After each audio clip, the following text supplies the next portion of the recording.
Chapter 7, Seeds of Fear. I have often wondered why your opposition, what we earthbound call God, does not annihilate you. Can you tell me why? Because the power is as much as mine as his. It is available to me as to him. That is what I have been trying to get over to you. The highest power in the universe can be used for constructive purposes through what you call God, or it can be used for negative purposes through what you call the devil. And something more important still, it can be used by any human being just as effectively as by God or the devil. You make a fear-reaching claim. Can you prove your claim? Yes, but it would be better if you prove it for yourself. The devil's word is not worth much among the earthbound sinners. Neither is God's word. You fear the devil and refuse to trust your God. Therefore, you have but one source available through which you might appropriate the benefit of universal power, and that is by trusting and using your own power of thought. This is the direct road to the universal storehouse of infinite intelligence. There is no other road available to any human being.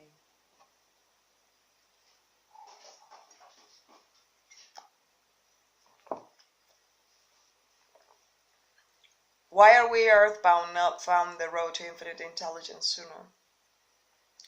Because I have intercepted you and led you off the path by planting in your mind thoughts that would destroy your power to use your minds constructively. I have made it attractive to you to use the power of infinite intelligence to attain negative ends through greed, avarice, lust, envy, and hatred. Remember, your mind attracts what your mind dwells upon. To divert you away from my opposition, I had only to feed you on thoughts helpful to my cause. If I understand what you are saying, you are admitting that no human being need fear the devil or worry about how flatter God. That is precisely this admission might put a crimp in my style, but I have the satisfaction of knowing that it may also slow down my opposition by sending people direct to the source of all power. Here, as in some other points during the dialogue, Hill gets explicit theological, using the devil as a foil and letting words come out of the mouth of the symbol of evil. Napoleon Hill can lay out his thoughts and feelings about God, infinite intelligence, as the ultimate source of his overall philosophy of success. In other words, you cannot control people through negative bribes or fear. When you wish to kick over the entire apple cart and show people how to go directly to God, are you by any chance in politics too? Your technique seems frightfully familiar. Am I in politics? If I am not in politics, who do you believe starts depressions and forces people into wars? Surely you would not lay this at the door of my opposition. As I have already told you, I have allies in all walks of life to help me in connection with all human relationships. Why don't you take over the churches and use them outright in your cause?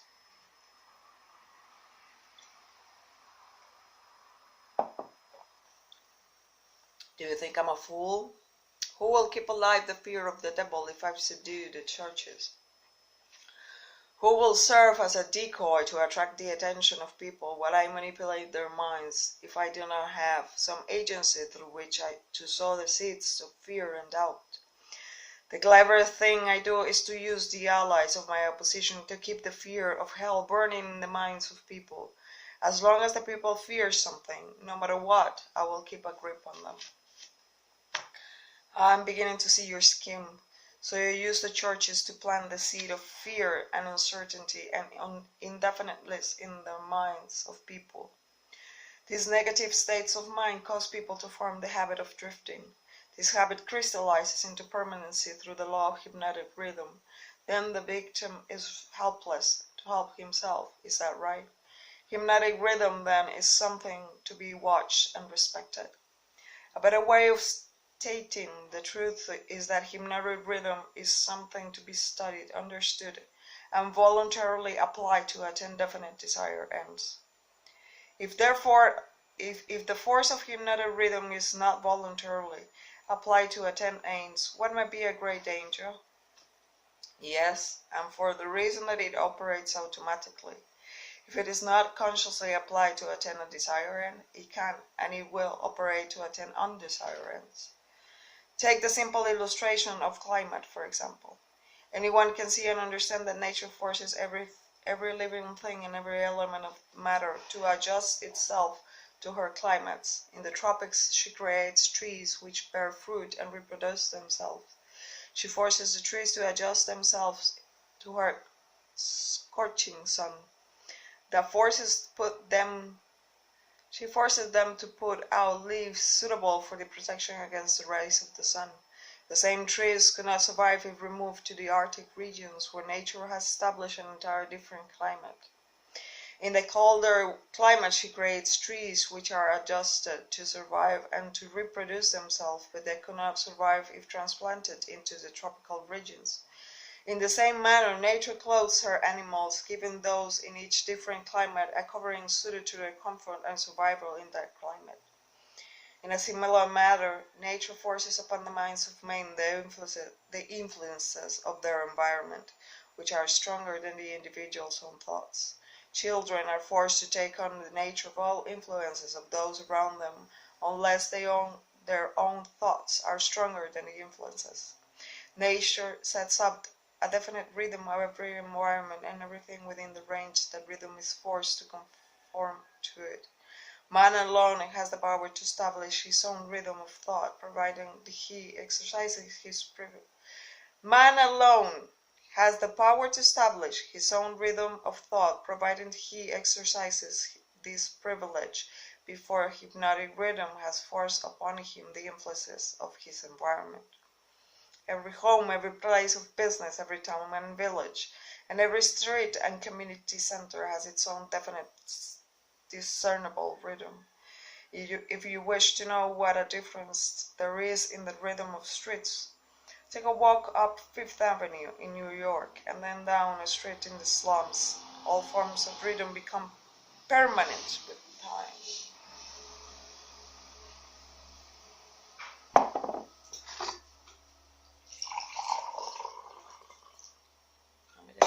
Does each individual has his own rhythm of thought? Yes, that is precisely the major difference between individuals.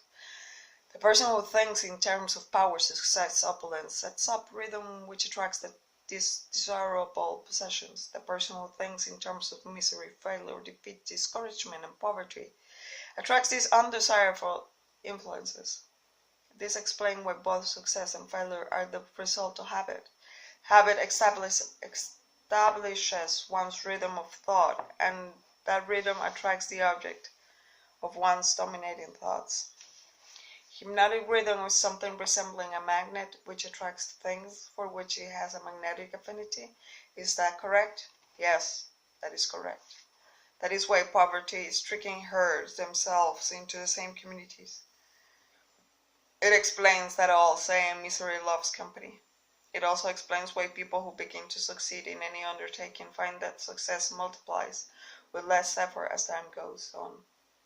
All successful people use hypnotic rhythm either consciously or unconsciously by expecting and demanding success. The demand becomes a habit. Hypnotic rhythm takes over the habit, and the law of harmonious attraction translated into physical equivalent.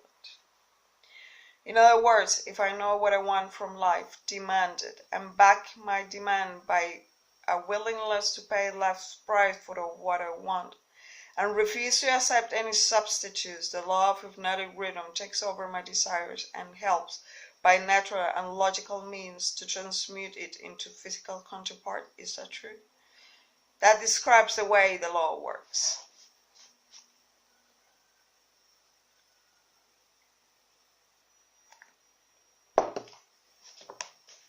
Science has established irrefutable evidence that people are what they are because of heredity and environment. They bring over with them at birth a combination of all physical qualities of all their numberless ancestors. After they arrive here, they reach the age of self-consciousness, and from there they shape their own personalities and more or less fix their own earthly destinations as a result of the environmental influences to which they are subjected, especially the influences which control them during early childhood. These two facts have been so well established that there is no room for any intelligent person to question them. How can hypnotic rhythm change the nature of physical body, which is a combination of thousands of ancestors who lived and died before one is born? How can hypnotic rhythm change the influence of one's environment?